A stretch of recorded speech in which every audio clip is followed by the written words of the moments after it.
নমস্কার, the news কাউন্টার.এ আপনাদের সকলকে স্বাগত। আপনাদের আমি আগের প্রতিবেদনে বলেছিলাম যে জওহরলাল নেহরু বিশ্ববিদ্যালয়ে এবার অখিল ভারতীয় বিদ্যার্থী পরিষদ বিজেপির ছাত্র সংগঠন যেরকম মরিয়া হয়ে ঝাঁপিয়েছে, এটা সত্যি। পাশাপাশি এটাও সত্যি যে জওহরলাল নেহরু বিশ্ববিদ্যালয়ের বামপন্থী ছাত্রছাত্রীদের বৃহৎ অংশ ঐক্যবদ্ধভাবে প্রতিরোধ গড়ে তুলেছে বিজেপির ছাত্র সংগঠন অখিল ভারতীয় বিদ্যার্থী পরিষদের ঘৃণা এবং বিদ্বেষের রাজনীতির বিরুদ্ধে। সেখানে সিপিআইএমের ছাত্র সংগঠন এসএফআই এবং নকশালপন্থী ছাত্র সংগঠন সিপিআইএমের লিবারেশনের এআইএসএ এবং অন্য একটি র্যাডিক্যাল লেফট আউটফিট ডিএসএফ, তারা যৌথভাবে এবার ছাত্র সংসদে লড়বার সিদ্ধান্ত নিয়েছিল। এবং আমার বিশ্লেষণে আমি বলেছিলাম যে এই সিদ্ধান্ত একটা অত্যন্ত কার্যকরী সিদ্ধান্ত, কারণ গত বছর ছাত্র সংসদ নির্বাচনে বামপন্থী ছাত্রছাত্রীরা ঐক্যবদ্ধ ছিল না বলেই দীর্ঘ প্রায় 1.5 দশক বাদে অখিল ভারতীয় বিদ্যার্থী পরিষদ কেন্দ্রীয় প্যানেলে যুগ্ম সাধারণ সম্পাদকের মতো একটি গুরুত্বপূর্ণ পোস্ট ছিনিয়ে নিতে পেরেছিল।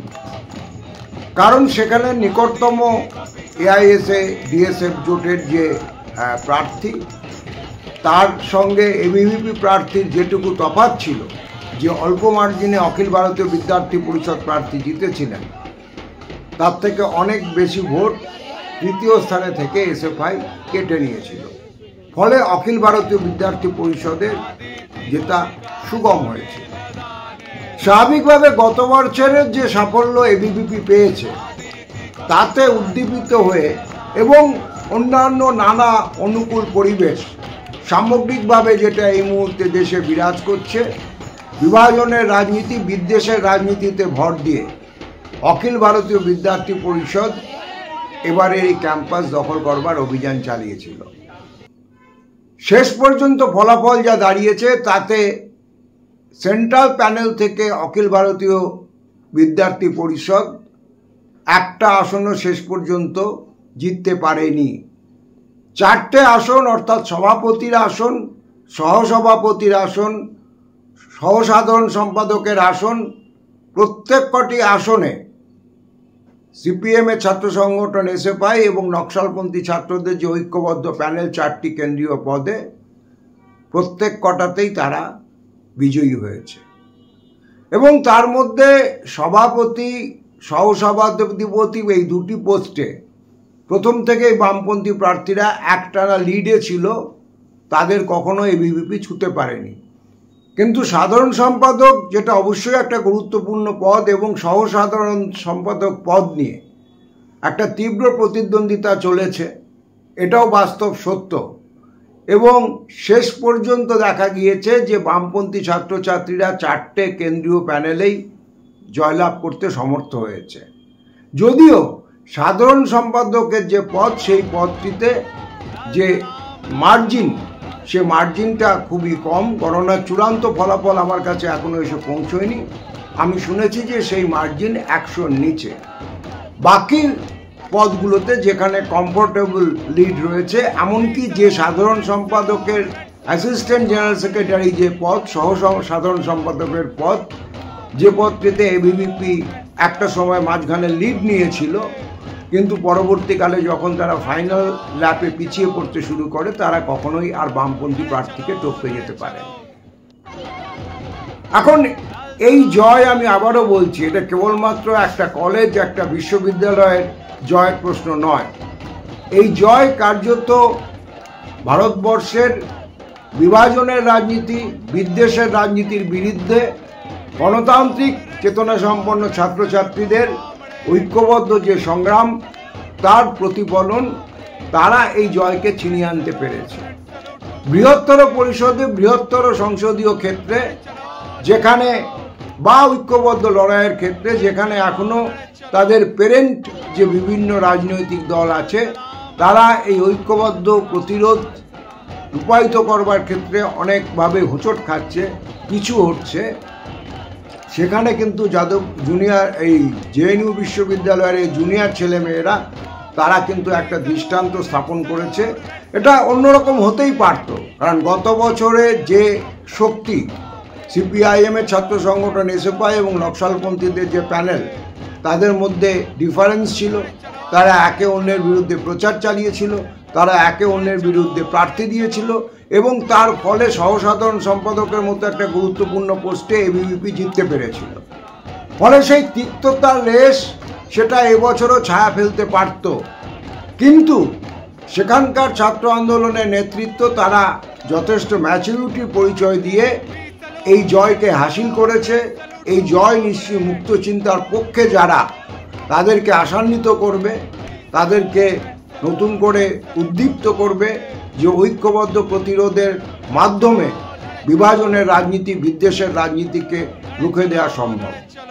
এবং আমার যেটা মনে হয় ওখানকার যারা আছেন তারা নিশ্চয়ই এটা ভাবনা চিন্তা করবেন, কারণ এই জয় কার্যত কোনো সংগ্রামের ইতি টানে না।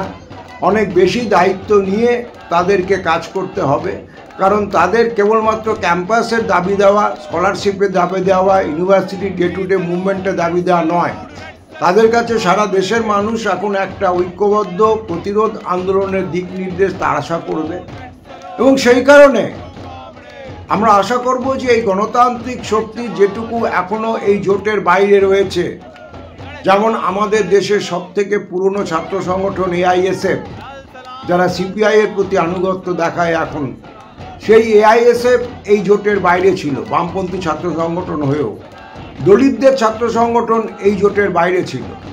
ফলে আমরা আশা করতে পারি যে আগামী দিনে এই সমস্ত শক্তির সঙ্গে মতবিরোধের যেটুকু জায়গা রয়েছে, ওখানে যারা বামপন্থী ছাত্র আন্দোলনের নেতৃত্ব দিচ্ছেন, বিভিন্ন শিবিরের নেতৃত্ব, তারা নিজেদের মধ্যেকার এই যে আপাত রাজনৈতিক দ্বন্দ্ব রয়েছে এগুলোকে পাশে সরিয়ে রেখে ঐক্যবদ্ধ প্রতিরোধের কোনো কমন ফ্রন্ট গড়ে তুলতে পারবেন। এটা এই মুহূর্তে আমাদের দেশের দাবি, এই মুহূর্তের আমাদের বডি পলিটির দাবি। সুতরাং যদি গতবার যে যুযুদান শিবির যারা ছিলেন সেখানে নকশালপন্থী এবং সিপিএমের ছাত্র সংগঠন এসএফআইয়ের যারা ছিলেন, তারা যদি নিজেদের বিরোধ সরিয়ে রেখে, আমি বলছি না যে সমস্ত রাজনৈতিক বিরোধ, মতাদর্শগত সংগ্রাম যা আছে সেটাকে ডাইলিউট করে দিতে হবে, কিন্তু বাস্তব রাজনীতির চাহিদা এটাই যে বৃহত্তর শত্রুর বিরুদ্ধে ঐক্যবদ্ধ প্রতিরোধের কমন ফ্রন্ট থাকবে দরকার, না হলে পারে কারোরই অস্তিত্ব থাকবে না।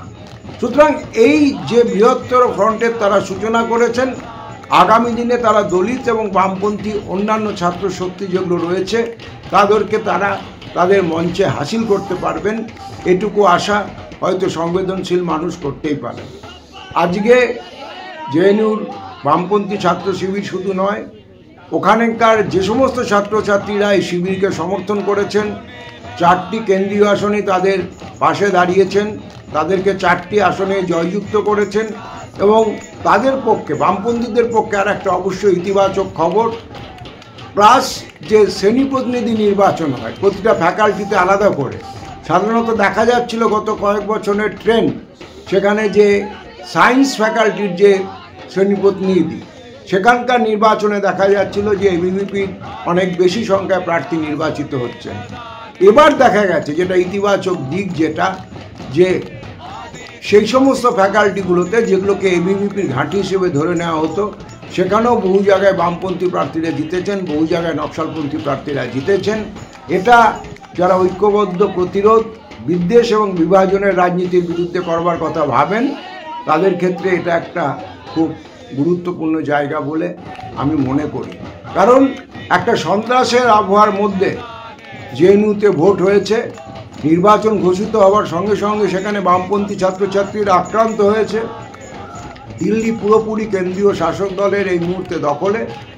আপ পরাজিত হওয়ার পর যে বিধানসভার আপাত বিরোধীদের যে একটা ছায়া বিরোধিতা ছিল সেটুকুও লুপ্ত হয়েছে। উমর খলিদের মতো ছেলেরা এখনও জেলে। তারপরও জেএনইউতে বামপন্থী ছাত্রছাত্রীরা সেখানকার মাটিতে দাঁড়িয়ে লড়াই করেছে, হামলার মোকাবিলা করেছে, তারা প্রতিরোধের নেতৃত্ব দিয়েছে এবং ঐক্যবদ্ধ সংগ্রামের মধ্যে দিয়ে এই জয় হাসিল করেছে। এটা নিশ্চিতভাবে একটা বৃহত্তর রাজনৈতিক তাৎপর্য দাবি করে। দ্য নিউজ কাউন্টার.এস আজকে এখানকার মতো এই পর্যন্ত। আপনারা আপনাদের মতামত এখানে আমাদের যে কমেন্ট বক্স আছে খোলা, তাতে জানাতে পারেন। দেখা হবে সকলের সঙ্গে পরবর্তী এপিসোডে। সকলে খুব ভালো থাকবেন।